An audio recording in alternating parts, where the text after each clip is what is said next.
നമസ്കാരം. Alpha palliative care daily ന്യൂസിലേക്ക് സ്വാഗതം. പ്രധാന വാർത്തകൾ.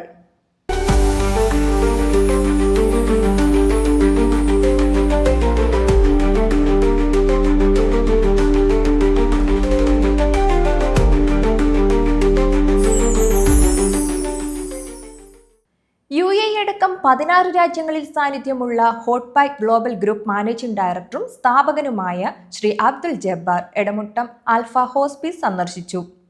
എടമുട്ടത്തെ ആസ്ഥാനത്തെത്തിയ അദ്ദേഹത്തെ Alpha hospice council president Babu Panikkulam, hospice project director CJ Paulose, community director Suresh Sreedharan, PRO Thahira Mujeeb, chief accountant Jalaja Kumari, hospice accounts manager Sanoj Mohan, SAPC state coordinator Vijin Wilson, communication engineer Salin Solomon, dialysis supervisor Jithin George തുടങ്ങിയവരുടെ നേതൃത്വത്തിൽ സ്വീകരിച്ചു. തുടർന്ന് അദ്ദേഹം ആൽഫയുടെ വിവിധ വിഭാഗങ്ങളിൽ സന്ദർശനം നടത്തി സേവനം നേടുന്നവരുമായി ആശയവിനിമയം നടത്തി. പുതിയ ആൽഫ ഹോസ്പീസിന്റെ നിർമ്മാണ പുരോഗതിയും അദ്ദേഹം വിലയിരുത്തി.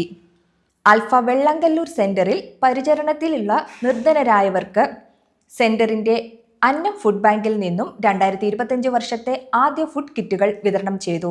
സെന്റർ ഇതുവരെയായി 300-ൽ പരം കുടുംബങ്ങൾക്കായി 4,37,700 രൂപ വില വരുന്ന 437 കിറ്റുകൾ വിതരണം ചെയ്തതായി ഭാരവാഹികളായ AB സക്കീർ ഹുസൈൻ, ഷെഫീർ കാരുമാത്ര, മെഹർബാൻ ഷിഹാബ് എന്നിവർ അറിയിച്ചു.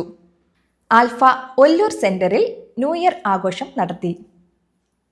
പ്രസിഡന്റ് ബാബു പാനിക്കുളം കേക്ക് മുറിച്ച് ആഘോഷങ്ങൾക്ക് തുടക്കം കുറിച്ചു. Secretary CJ Jogi, treasurer MJ Davis എന്നിവർ നേതൃത്വം നൽകി. സ്റ്റാഫ് അംഗങ്ങൾ, ഫിസിയോതെറാപ്പി വിഭാഗത്തിലെ ആൽഫ കുടുംബാംഗങ്ങൾ എന്നിവർ ആഘോഷത്തിൽ പങ്കെടുത്തു. ആൽഫ ചാലക്കുടി സെന്റർ ഭാരവാഹിയും റോട്ടറി ക്ലബ് അസിസ്റ്റന്റ് ഗവർണറും ലക്ഷ്മി ഫർണിച്ചർ, ലക്ഷ്മി സോമിൽ എന്നിവയുടെ ഉടമയും ചാലക്കുടിയിലെ സാമൂഹ്യ രംഗത്തെ സാന്നിധ്യവുമായിരുന്ന കോൺവെന്റ് റോഡിന് സമീപം താമസിക്കുന്ന കോളുപ്പറമ്പിൽ കൃഷ്ണൻ മകൻ K രാമൻ നിര്യാതനായി. സംസ്കാരം ശനിയാഴ്ച 12 മണിക്ക് ചാലക്കുടി നഗരസഭാ ക്രിമിറ്റോറിയത്തിൽ നടത്തും.